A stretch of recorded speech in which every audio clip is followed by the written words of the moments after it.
दोस्तों, target with PS Parihar channel में आपका स्वागत है। आइए शुरू करते हैं और देख लेते हैं कि आज के समाचार पत्रों में विद्यार्थी जीवन से संबंधित कौन-कौन सी सूचनाएं हैं।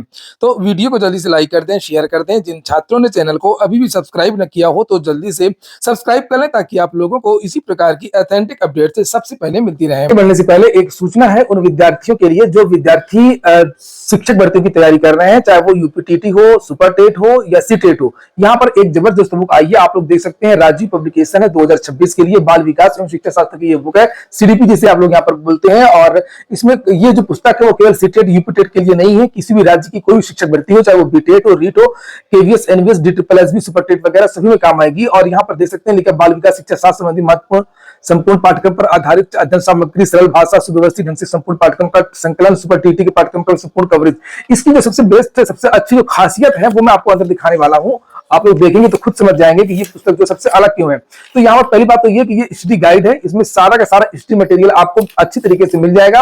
और इसकी जो खासियत है, इसके जो ग्राफिक्स हैं, इसमें ग्राफिक्स के माध्यम से बहुत अच्छी तरीके से चीजें बताई गई हैं। जैसे यहाँ पर मनोविज्ञान के बारे में देख सकते हैं आप लोग, ये ग्राफ बना हुआ है, नीचे ये देख सकते हैं आप लोग व्यवहार, चेतना, मन, आत्मा। इसके आगे भी आप देखेंगे यहाँ पर अच्छी खासी ग्राफिक, ये देखिए। और ये जो अक्षर वगैरह है पूरा कलर्ड है, ये देख सकते हैं आप लोग। और राजीव पब्लिकेशन की ये जो बुक है सीडीपी की, बाल विकास एवं मनोविज्ञान की, ये सभी कॉपी किताबों की दुकानों में आपको मिल जाएगी।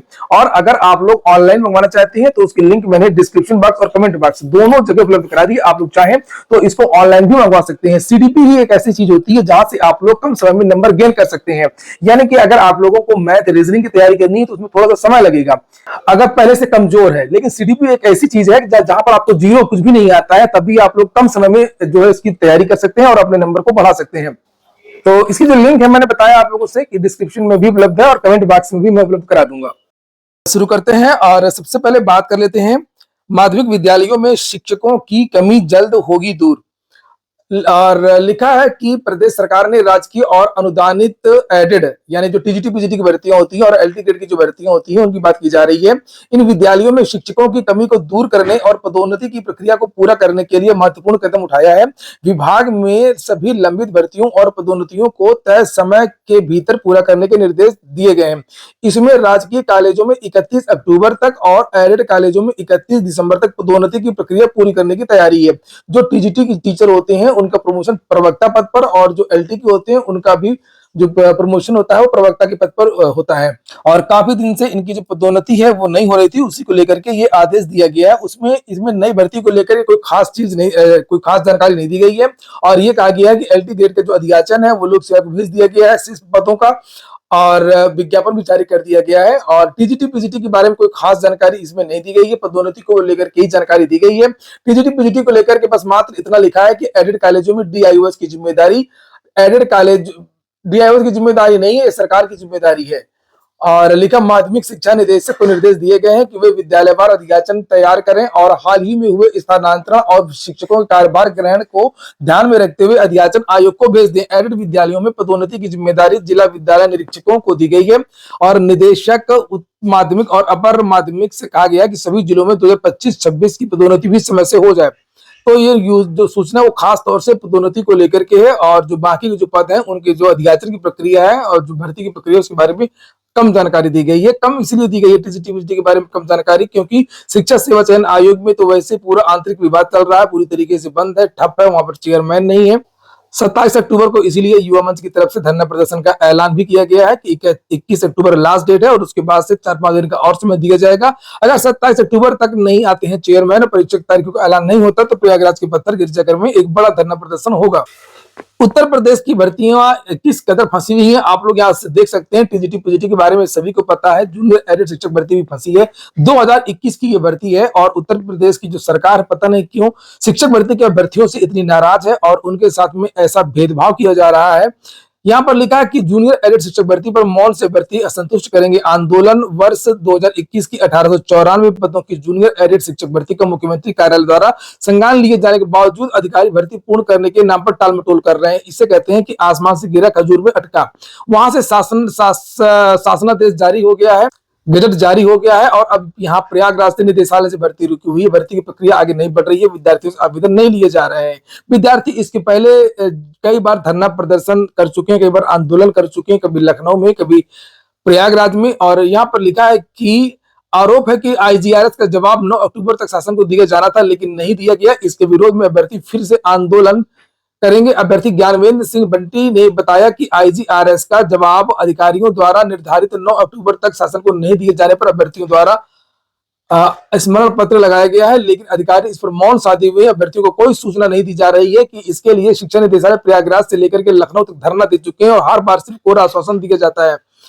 लिखित परीक्षा इसकी हो चुकी है इस भर्ती की, और दो बार इस भर्ती का रिजल्ट जारी हो चुका है, लेकिन ये उत्तर प्रदेश के जो अधिकारी है इतना अयोग्य है कि इनको कोई चीज समझ में ही नहीं आती है, किस तरीके से आरक्षण देना है, किस तरीके से भर्ती प्रक्रिया को पूरा करना है।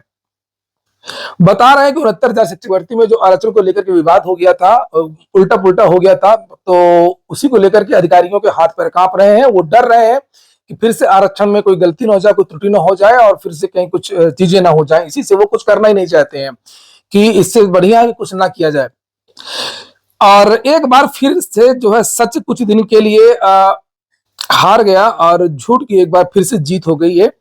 यहाँ पर देख सकते हैं यूपी विधान परिषद भर्ती की सीबीआई जांच का आदेश निरस्त कर दिया गया है। सुप्रीम कोर्ट हो, हाई कोर्ट हो, सरकार हो, कोई भी संस्था हो, और विद्यार्थियों की जो समस्याएं होती हैं उनको बहुत छोटी समस्याएं लगती हैं।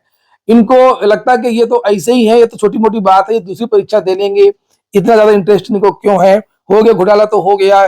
घोटाला, भर्तियों का घोटाला कोई बड़ी बात नहीं है, सदियों से ऐसा होता रहा, आपने चाहे तो लोग नौकरी देते रहे हैं, तो ये उनका कोई जन्मसिद्ध अधिकार थोड़ी है किसी का।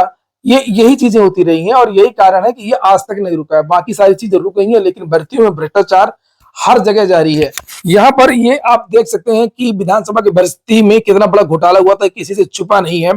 सुप्रीम कोर्ट ने इसको खारिज कर दिया है और ऐसा लगता है कि ये जो कोर्ट है, पुलिस है, न्यायपालिका है, अदालत है, बड़े बड़े संस्थान, ये केवल अमीर लोगों के लिए है और आम लोगों के लिए ये संस्थान नहीं है, ऐसा लगता है। और ये देख सकते हैं यहाँ पर आप लोग विधानसभा, ये हाईकोर्ट में जब मामला गया था, विद्यार्थियों ने बहुत सारे आंकड़े इकट्ठे किए थे कि ये जो भर्ती हुई थी 186 पद थे, 2.5 लाख विद्यार्थियों ने इसमें आवेदन किया था और इसमें ज्यादातर जो चयन हुआ था वो वीआईपी लोगों का हुआ था। विधानसभा के जो लोग थे उनका हुआ था, सचिव के रिश्तेदारों का हुआ था, मुख्य सचिव के रिश्तेदारों का हुआ था, परीक्षा एजेंसी जो थी उसके रिश्तेदारों का हुआ था।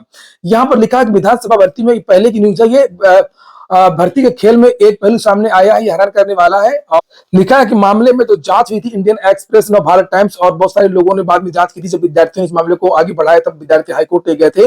लिखा था जिस फर्म को हायर किया था वो केवल और केवल 2 कमरों में चलती पाई गई।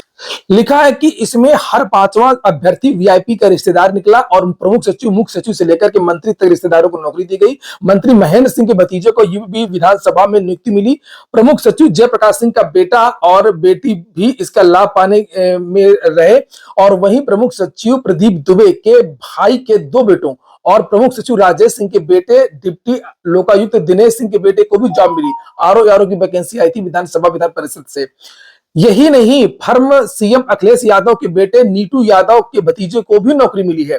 कोर्ट ने कहा था ये तो चौंकाने वाला घोटाला है और कोर्ट ने सीबीआई जांच के आदेश दिए थे, इलाहाबाद हाई कोर्ट ने। यहाँ पर आप लोग देख सकते हैं, ये नीचे लिखा हुआ है और इसमें यह भी लिखा हुआ है, इंडियन एक्सप्रेस की जांच से पता चलता है कि इसमें वही अधिकारी शामिल हैं जिनकी निगरानी में परीक्षा आयोजित की गई है। ये देखिए, हर 5वां। तो यार इतना ज्यादा घोटाला हुआ था, इस भर्ती को रद्द कर देना चाहिए, उत्तर प्रदेश को खुद संज्ञान में लेना चाहिए। ना तो उत्तर प्रदेश की सरकार ने कुछ किया और ना ही कोर्ट ने किया। और कोर्ट क्यों करेगी, सरकार क्यों करेगी, जब प्रमुख सचिव, मंत्री, अध्यक्ष, विधानसभा अध्यक्ष, इन सब का इस भर्ती में हाथ।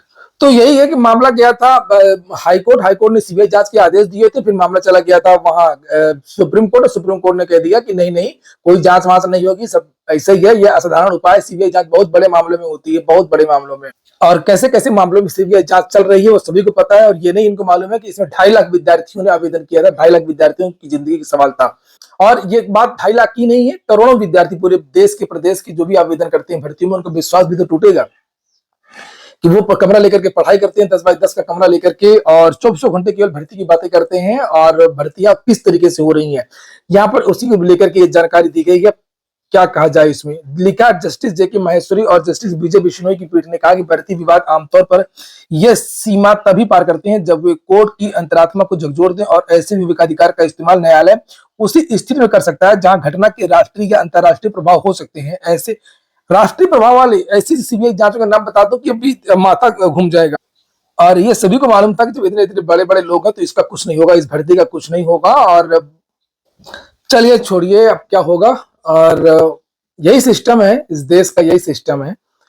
और लिखा 69,197 आंगनबाड़ी कार्यकर्ताओं सहायिकाओं की जल्द होगी भर्ती। मुख्य सचिव ने विभाग की समीक्षा में दिए निर्देश। बाल विकास सेवा एवं पुष्टाहार विभाग में आंगनबाड़ी कार्यकर्ताओं और सहायिकाओं के 69,197 पदों पर जल्द भर्ती शुरू होगी। इनमें आंगनबाड़ी कार्यकर्ताओं के 7,952 और सहायिकाओं के 61,254 पद शामिल हैं। मुख्य सचिव ने बृहस्पतिवार को विभाग की समीक्षा करते हुए अधिकारियों को भर्ती की समय सारणी तय करके कार्रवाई शुरू करने के निर्देश दिए हैं। मुख्य सचिव ने जिलेवार भर्ती के लिए डीएम की अध्यक्षता में समिति गठित करने के बाद ही भर्ती प्रक्रिया शुरू करने को कहा है। तो इसके पहले भी आंगनबाड़ी की एक बड़ी भर्ती हो चुकी थी और ये कुछ पद जो शेष रह गए थे उन पर ये भर्ती होनी है। फटाफट खबरें कुछ और देख लेते हैं। एसएससी ने 1130 विद्यार्थियों को हमेशा के लिए डिबार कर दिया है। अब ये विद्यार्थी एसएससी की किसी परीक्षा में शामिल नहीं हो पाएंगे। लिस्ट में लिखा है कि 46 अभ्यर्थी ऐसे थे जो आयोग की एक ही परीक्षा में एक ही साल में 2 बार शामिल हुए थे। अब आप सोचेंगे 2 बार कैसे शामिल होते हैं। एसएससी में अब ऑनलाइन एग्जाम कई दिन चलते हैं, जैसे सीजीएल, सीएचएसएल, बहुत सारे एग्जाम होते हैं। तो उसमें एक पाली में भी हमने दिया, दूसरी पाली में भी दिया या दूसरे दिन दिया, तो यही है। और इनको भी डिबार कर दिया गया है। इनकी संख्या 46 है जो एक ही भर्ती में 2 बार शामिल हुए। गलत बात है, कुछ लोगों ने डॉक्यूमेंट्स लगाए। दूसरी की जगह जो लोग पकड़े गए 994, इनको डिबार कर दिया गया है।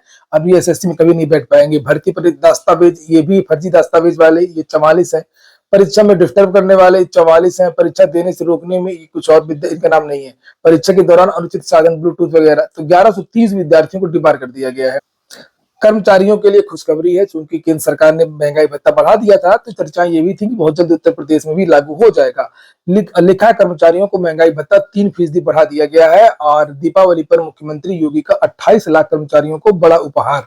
55% से बढ़कर के अब 58% हुआ महंगाई भत्ता और महंगाई से राहत मिलेगी। कितना फायदा होगा, लिखा यदि किसी राज्य कर्मचारी को पहले 60,000 रुपए मिलते थे, बेसिक सैलरी 60,000 रुपए थी, तो उसे 55% डीए के हिसाब से 33,000 रुपए महंगाई भत्ता मिलता था। और अब नई बढ़ोतरी पर 58% हो गया, तो कुल मिलाकर के 34,800 हो गया। इस हिसाब से 1,800 रुपए उसका बढ़ जाएगा। एपीओ को लेकर के जो मामला कोर्ट में चल रहा है उसको लेकर के जानकारी दी गई है। दिव्यांग कैटेगरी का जो वर्गीकरण है ये मांगा गया है। अगली जो सुनवाई है 19 नवंबर को होगी। असिस्टेंट प्रोफेसर भर्ती आई है राजस्थान से 574 पदों पर, इसको भी आप लोग देख सकते हैं। टीईटी मुद्दे पर 25 अक्टूबर तक आंदोलन जारी रहेगा। निकायों में पर्यावरण ट्रैफिक अभियंताओं की भी भर्ती होगी। राज्य सरकार शहरी यातायात को बेहतर बनाने के साथ पर्यावरण संरक्षण के लिए निकायों में ट्रैफिक व पर्यावरण अभियंता रखने जा रही है।